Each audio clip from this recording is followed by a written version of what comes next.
Hallelujah. Praise the Lord. प्रभु की स्तुति हो। आज परमेश्वर का धन्यवाद कि हमें परमेश्वर ने यह सुंदर सौभाग्य दिया कि हम परमेश्वर की महिमा कर सकें और उसके सामर्थी वचन के द्वारा से आशीषित हो सकें। प्रभु अपने वचन के द्वारा बातचीत करे। इससे पहले हम इस कोरस के द्वारा से प्रभु की महिमा करें। जब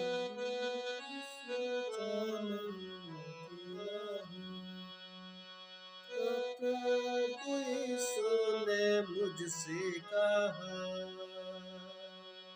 जब मैंने सोचा मैं अकेला हूँ, तब प्रभु यीशु ने मुझसे कहा, संसार के अंत तक रहने वाला मैं यीशु तेरे साथ हूँ। प्रभु का आनंद मेरी ताकत, संसार में यीशु है मेरी ताकत। वो मेरा आनंद एक दिन में है, वो मेरा सहारा है।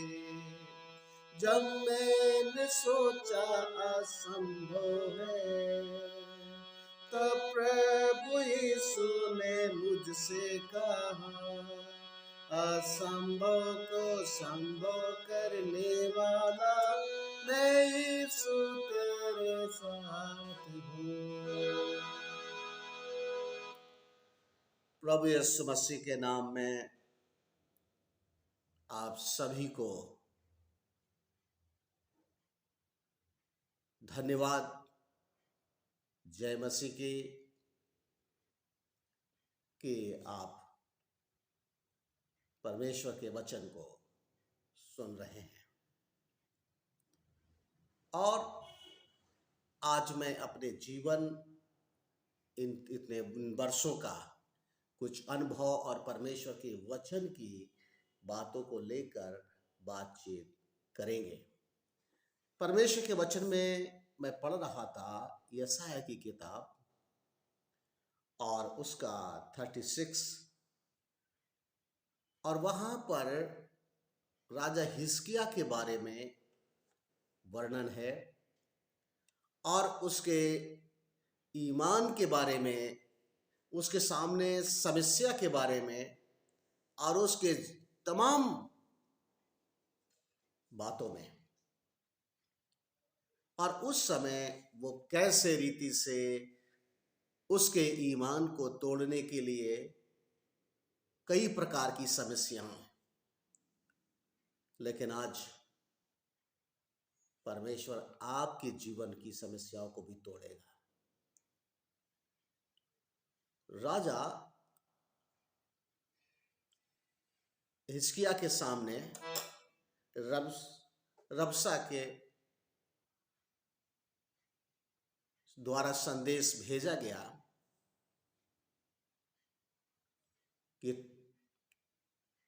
कि वो युद्ध करने के लिए चढ़ाई करके आ गया, और हिजकिय्याह राजा बड़ी शांति के साथ अपने घर में बैठा है और वेट कर, कोई प्रक्रिया नहीं है। और तब रबशा ने कहा, तू किसका भरोसा किए बैठा है? तू उस पर भरोसा किए बैठा है जो तुझे किसी को बचा नहीं सकता है। और तब परमेश्वर के वचन के अनुसार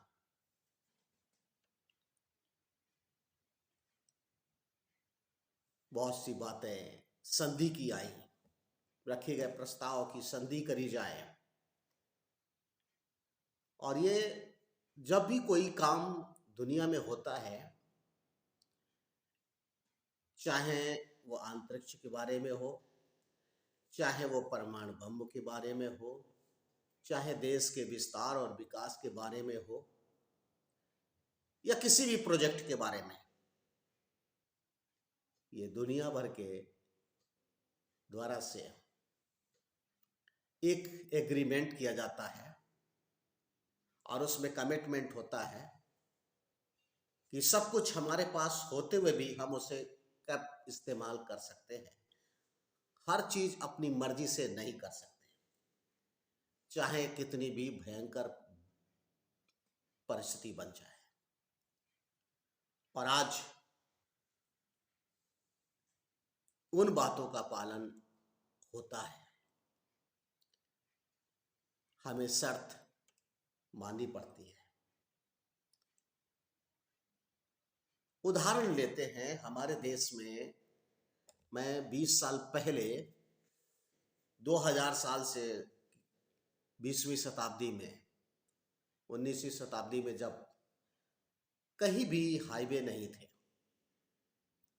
लेकिन हाईवे का निर्माण कार्य जब शुरू हुआ और वह विश्व बैंक ने उस पर धन लगाया और सरकार के साथ कुछ करार किए, शर्तें की, और उसके द्वारा से, और उसमें बहुत सारी बातें थी जो पब्लिक को भी नहीं पता थी, लेकिन जो करार संधि करने वाले थे उनको पता थी, और वो बातें एक लंबे अंतराल तक छिपी रही। इन दिनों में अभी कुछ समय पहले सूचना प्रसार के द्वारा से, इंटरनेट के द्वारा से, समाचार पत्र के द्वारा से पता चला, जब ये इस पर चर्चा हुई और उस पर कहा गया कि कोई भी कार हाईवे के 100 मीटर के अंदर नहीं हो सकता है। ये किसी को नहीं मालूम था, अब बाद में पता चला। हमें परमेश्वर का वचन बताता है कि हर एक प्रस्ताव के पीछे शर्त होती है। राजा हिजकिय्याह के सामने भी प्रस्ताव आया, ऐसा 36 उसका 8 पद में, और कहा गया तू वो बिना कुछ चिंता किए बैठा है। रब्शका ने उससे पूछा, उसने कोई जवाब नहीं दिया। बहुत पूछने पर वो अपने पब्लिक को और अपने लोगों को इधर इस बात के लिए उभारता रहा, अपने परमेश्वर में विश्वास रखो, अपने परमेश्वर में विश्वास रखो, अपने परमेश्वर में विश्वास रखो। और इस तरीके से वो बात विश्वास पर बात कर रहा था, और तब पब्लिक में, लोगों में प्रचार होने लगा विभिन्न तरीके से। आज जैसे सोशल मीडिया है उस तरीके से नहीं था, समाचार पत्र इतने थे या नहीं थे, पर जिस समय की घटना है, आज के 2800 साल पहले की घटना है, और तब उस समय क्या क्या था, कौन से संसाधन होते थे, लेकिन ये पब्लिक में बताया गया, वो लोगों तक पहुंचाया गया कि तुम्हें अगर नहीं ऐसा करोगे तो इसका भयानक परिणाम तुम्हें सामना करना पड़ेगा। ऐसी स्थिति में फिर भी राजा हिजकिय्याह, और कहा गया तुझे पब्लिक से कि तुम पर उसके भरोसे पर मत रहो कि परमेश्वर तुम्हें बचाएगा, क्योंकि आज तक कोई भी उसके हाथों से बचा नहीं सका था। परमेश्वर के वचन अय्यूब 5:8 में जिस प्रकार से कहता है, मैंने अपने मुकदमे को अपने परमेश्वर के सामने रख दिया है। हम जीवन के कई परिस्थितियों में संघर्ष करते हैं और ऐसी डरावनी और भयानक परिस्थितियां होती हैं, लेकिन उन परिस्थितियों में भी परमेश्वर हमें इस बात के लिए संकेत देता है कि हम अपने जीवन का आनंद और अपनी शांति और अपने परमेश्वर की संगति का उन परिस्थितियों में भी महसूस कर सकें, और उसके लिए है कि हम अपनी बात अपने परमेश्वर के हाथों में रख दें। और अय्यूब ने वही किया। यिर्मयाह नबी भी कहता है कि मैंने अपने मुकदमे को अपने परमेश्वर के सामने रख दिया है। हमें, और इसलिए क्योंकि हम परमेश्वर पर भरोसा करते हैं। और ये हर एक व्यक्ति के लिए परमेश्वर चाहता है कि हम परमेश्वर पर अटूट भरोसा करें। परमेश्वर के वचन में हम बड़े अच्छे से इस बात को पाते हैं, और अपने जीवन में इन 34 वर्षों के मसीही जीवन के अनुभव में, मेरे जीवन में अगर मैं कहूँ तो मेरा 5 बार एक्सीडेंट हुआ। एक में हमारे पैर टूटा, दूसरे में हमारे चोटें आई, तीसरे में हम बस के नीचे गए, चौथे में कार ने टक्कर मार दी और हम उलट-पुलट गिरे और लोगों ने कहा ये उठेगा और चक्कर खा के गिर जाएगा, और परमेश्वर ने कहा ऐसा संभव नहीं है। फिर इसके बाद 5वें में एक्सीडेंट हुआ और परमेश्वर ने उसमें भी हमें बचाया। 2 बार हमें लोगों ने धमकाया और जान से मारने की धमकी दी। धमकी देने वाले तो नहीं रहे, लेकिन परमेश्वर ने आज तक मुझे सुरक्षित रखा है। परमेश्वर के वचन ने बहुत सी कई बार बीमारी के कारण से भी मौत के शिकार पास तक पहुंचे, लेकिन परमेश्वर का वचन इन 34 वर्षों में हम परमेश्वर की तमाम आर्थिक अभाव से गुजरे, बहुत से और भी विषम परिस्थितियों का सामना किया, अपनों की विमुखता का भी अनुभव किया, लेकिन उन सब परिस्थितियों में परमेश्वर का वचन जैसे कहता है, जैसे गीत ने कहा, जब असंभव था, सब कुछ असंभव लग रहा था, परमेश्वर ने कहा मैं तुम्हारे साथ हूँ। और उस कठिन परिस्थितियों में भी परमेश्वर हमारे लिए, पौलुस के अनुभव थे कि जब मैं निर्बल होता हूँ तब मैं परमेश्वर की सामर्थ्य जो छाया करती है हमें प्रबल बनाती है, और वो प्रबलता के साथ परमेश्वर की महिमा कर सका। आज हम भी उन दिनों में जब हम निर्बलता का सामना कर रहे थे, और हमने कई ऐसे समाज में ऐसे प्रोग्रामों को किया, भेद पर किसी से कोई डोनेशन के नाम पर नहीं, कोई ऐसे किसी सामने हाथ नहीं फैलाने दिया। परमेश्वर ने कहा मैं तुम्हारा परमेश्वर हूँ, और उसने सारे इंतजाम अद्भुत रीति से किए और अपनी महिमा का कारण बनाया।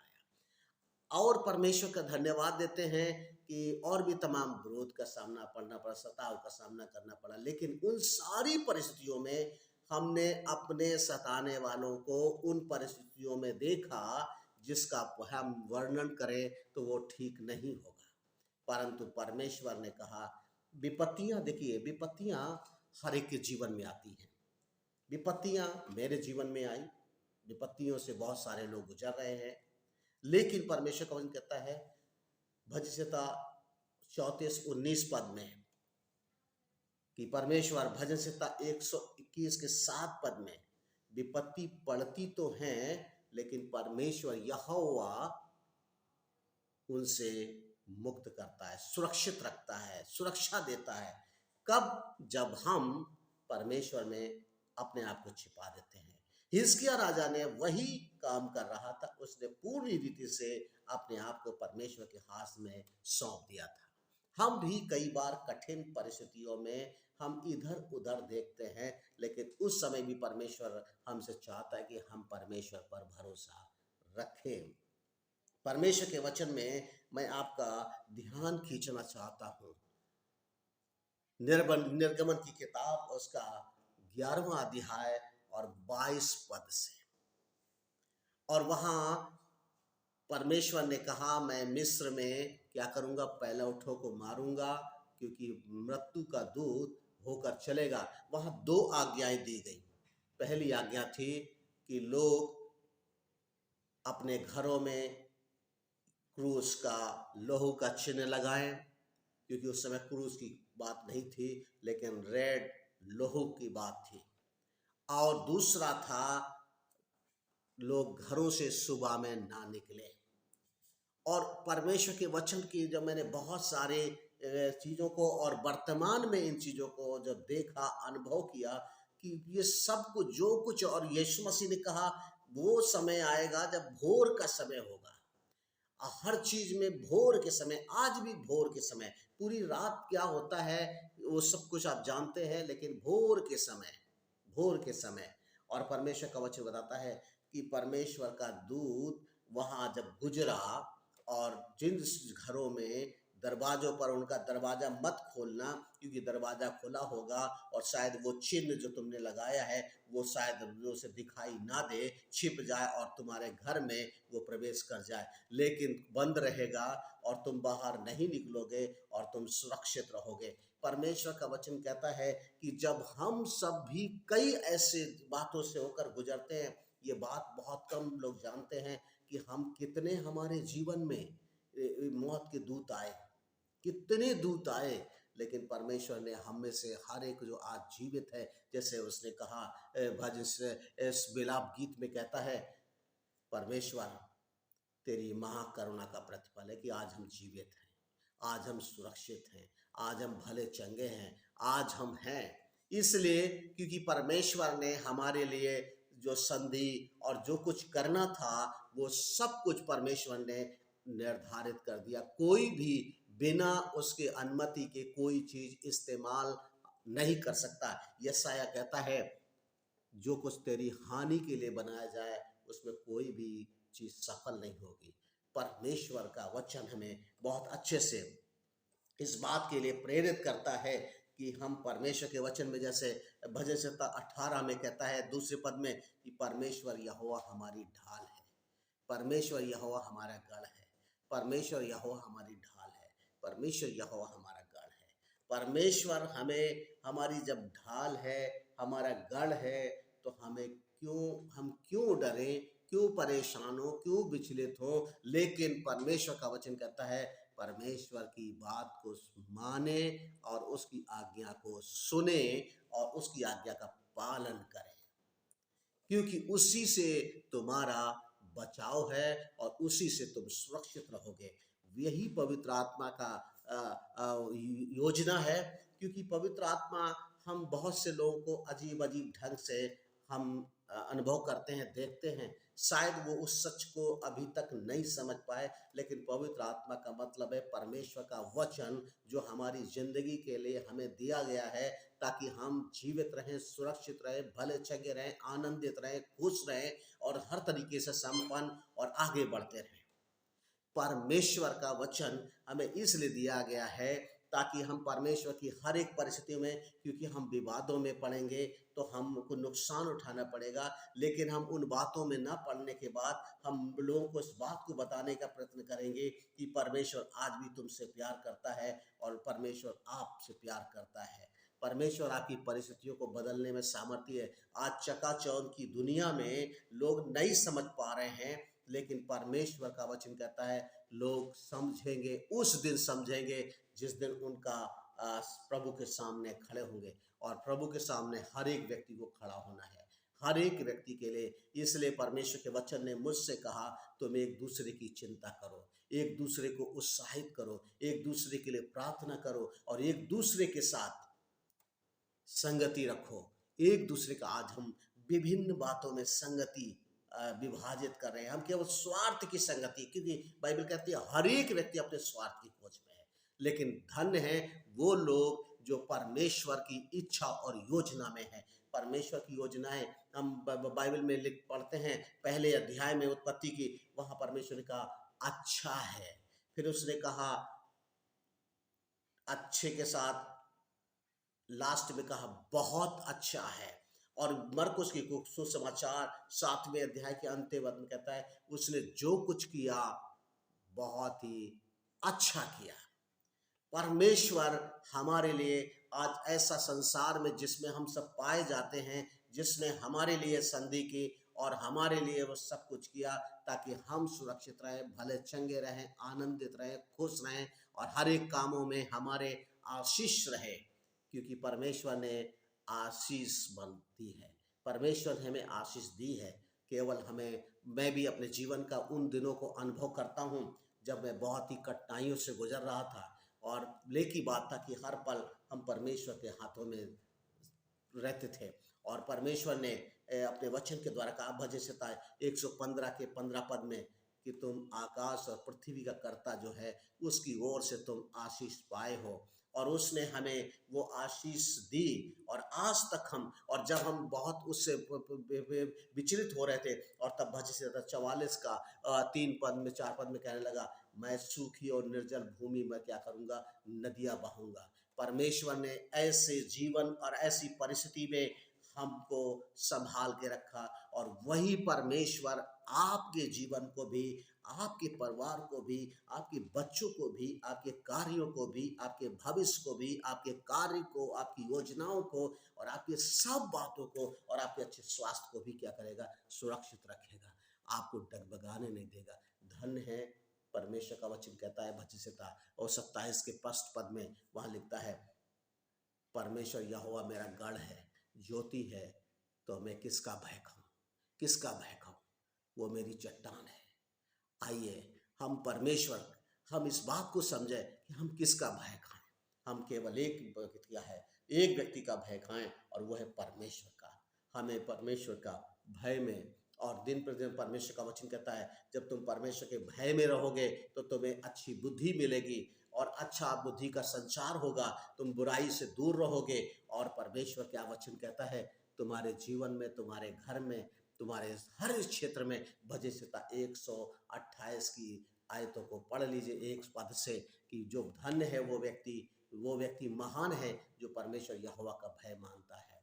हम परमेश्वर के वचन के मुताबिक, कि धन्य है वो व्यक्ति जो परमेश्वर का भय मानता है, वो अपनी कमाई भी खाएगा, उसकी स्त्री फलवंत भी होगी, और निश्चय उसमें आशीष होगी। क्योंकि परमेश्वर, सियोन का परमेश्वर, क्योंकि कोई व्यक्ति नहीं देगा, और जब परमेश्वर आशीष देगा तो वो व्यक्तियों को भी खड़ा कर देगा। आज तक हम धन्यवाद देते हैं उन तमाम लोगों के लिए जिन्होंने परमेश्वर की सेवा के लिए, परमेश्वर की इच्छा के लिए, परमेश्वर के कार्य के लिए, परमेश्वर की योजना के लिए हमारा साथ दिया है। परमेश्वर उन्हें बहुत आशीष दे। प्रभु आपके लिए हम प्रार्थना करते हैं, प्रभु आपकी सुरक्षा करे, आपकी अगुवाई करे, आपकी सहायता करे, और आपके द्वारा से परमेश्वर की महिमा हो, और आप दिन प्रतिदिन बढ़े, और प्रभु को नाम को ऊंचा उठने पाए। मैंने 34 वर्ष में कहाँ से मैं चला था और कहाँ तक परमेश्वर ले आया, और आज तक परमेश्वर का धन्यवाद देते हैं कि हमने वही सोचा और वही करने की प्रतिज्ञा किया, जिससे कि परमेश्वर की महिमा हो। हमारी महिमा हो या ना हो, हमें कोई फर्क नहीं पड़ता है, लेकिन परमेश्वर की महिमा से हमें निश्चय फर्क पड़ता है। क्योंकि परमेश्वर का वचन कहता है, परमेश्वर की निर्बलता हमारे लिए सामर्थ है। परमेश्वर की निर्बलता हमारे लिए सामर्थ है। हमारी प्रबलता परमेश्वर के सामने कोई मायने नहीं रखती। इसलिए परमेश्वर की सामर्थ हमारे, जब पौलुस कहता है, जो मुझको सामर्थ देता है उससे हम सब कुछ कर सकते हैं। और परमेश्वर का वचन कहता है, तुम वो सब कुछ कर सकते हो जो यीशु ने किया, वो तुम भी कर सकते हो। जो यीशु ने किया वो तुम भी कर सकते हो। और बाइबल की बात याद रखें, यीशु मसीह ने एक बात बड़ी अच्छे से कही, कुलस्सियों की पत्री और उसका 3 का 13 पद में, कि हम यीशु मसीह को देखें, जिसने हमारे, जब हम उसके पास गए, हमारी कौन सी बुराइयां थी, कौन सी कमजोरियां थी, कौन सी बीमारी थी, कौन सी अशुद्धता थी, कौन सा अधर्म था, कौन सा पाप था, कौन सा क्या क्या था, कितनी त्रुटियां थी, किस किस हम नशे के शिकार थे, कैसे जीवन हमारा व्यतीत हो रहा था, कैसे हम आसान थे, पीड़ित थे, दुखी थे। लेकिन परमेश्वर ने हमें किसी भी प्रकार का सवाल किए बगैर उसने मुझे अपने गले से लगा लिया, और हमारे लिए हमें अब क्षमा कर दिया। तो हमें भी परमेश्वर का वचन कहता है, तुम भी वैसा ही करो। आज हमें एक दूसरे के साथ ऐसा ही, ताकि परमेश्वर को महिमा मिले। और आज हमारा देश में तमाम प्रकार के दुख, तकलीफ, पीड़ा सह रहे हैं, परमेश्वर वो उनसे उन्हें जयवंत करे और प्रभु को महिमा मिले। आइए हम प्रार्थना करें, परमेश्वर हमारे साथ सहभागी हो, कि परमेश्वर आपको और आपके द्वारा आपको बहुतों को और इस वीडियो के द्वारा से आशीष पाए। जीवित परमेश्वर पिता, हम आपका धन्यवाद देते हैं, आपकी बड़ाई करते हैं, क्योंकि आप बड़ाई की योग्य है, और आप अद्भुत काम करने वाले परमेश्वर हैं। हम क्या सोचते हैं, लेकिन आप क्या करते हैं। प्रभु जी, हम कई बार अपने आप को ऐसा महसूस करते हैं, लेकिन आप कहते हैं तुम ऐसा महसूस करते ठीक है, लेकिन फिर भी मैं तुम्हारे साथ हूँ। प्रभु आज जो तमाम लोग आपस में तमाम प्रकार के ऐसे परिस्थितियों में उलझे हुए हैं, प्रभु आप उन्हें सिखाइए कि हम आपस में एक दूसरे के साथ मनमुटाव न रखें और एक दूसरे के साथ हम ऐसी परिस्थितियों में, क्योंकि प्रभु तो हमें वो सीढ़ी देता है जो परमेश्वर का वचन दूसरे पत्रस और एक पे पहले अध्याय और 5 से 7 पद में, कि हम उस सीढ़ी के द्वारा से हम प्रभु को पहचानने में निष्फल नहीं होंगे। और इस संसार में प्रभु जी आपने हमें रखा है ताकि हम हर पल प्रभु की इच्छा में चल सकें और उसकी महिमा कर सकें। हम दुआ करते हैं जो लोग परमेश्वर के वचन को सुना है उन्हें आशीषित करें। यदि कोई बीमारी के है, दुर्बलता में है, परेशानी में है, इसी समय यीशु मसीह के नाम में उसे आशीषित करिए और उस परिस्थिति को बदल दीजिए प्रभु यीशु मसीह के नाम में, ताकि वो तेरे नाम की महिमा कर सकें। जैसे हिजकिय्याह परिस्थिति में गुजर रहा था और उस समय उसने परमेश्वर पर भरोसा रखा, उसे तमाम प्रजा को डराने की बातें बोई गई और तब भी वो परमेश्वर में, क्योंकि विपत्ति तो सब पर पड़ती है लेकिन परमेश्वर यहोवा उन सब से बचाता है और वो परमेश्वर इन सब को भी बचाए और सुरक्षित रखे और इनसे भी अपनी महिमा ले। आज हम प्रार्थना करते हैं उनके बच्चों को आशीषित कीजिए और प्रभु जी जो प्रभु यीशु मसीह के नाम में हम प्रार्थना करते हैं उनके कामों पे आशीष दीजिए और उनके प्रभु जी योजनाओं को आशीषित कीजिए और प्रभु जी हर एक क्षेत्र में हम आपकी आशीष मांगते हैं प्रभु यीशु मसीह के नाम में। जो वो उनके आज सता रहे हैं प्रभु आप उनके मन से बातचीत करिए ताकि वो सताने के बजाय वो परमेश्वर के प्रेम को समझ सकें और वो एक दूसरे के साथ भी प्रेम कर सकें। हम दुआ करते हैं प्रभु आप ऐसी परिस्थिति करने वाले परमेश्वर हैं और हमारे देश में और जितने भी लोग प्रभु जी इस वीडियो को सुनते हैं उन सबों के जीवन में भी आप अद्भुत काम करें और अपनी महिमा लें। जिनके प्रभु यीशु मसीह के नाम में जिनके शारीरिक तमाम प्रकार की ऐसी अवस्था हो गई है कि जो मरी हुई अवस्था है प्रभु आप उसमें जीवन डाल दीजिए ताकि वो भी अपने जीवन में परमेश्वर की आशीष का अनुभव कर तुझे महिमा दे सकें। हम धन्यवाद देते परमेश्वर आपके अनुग्रह के लिए, आपकी आशीष के लिए और आपके प्रभु जी अच्छी सब बातों के लिए, अच्छी अच्छी बातों के लिए, अच्छे कार्यों के लिए हम सब बातों में तुझे महिमा देते हुए प्रार्थना मसीह यीशु के नाम से करके मांगते हैं, आमीन। सभी को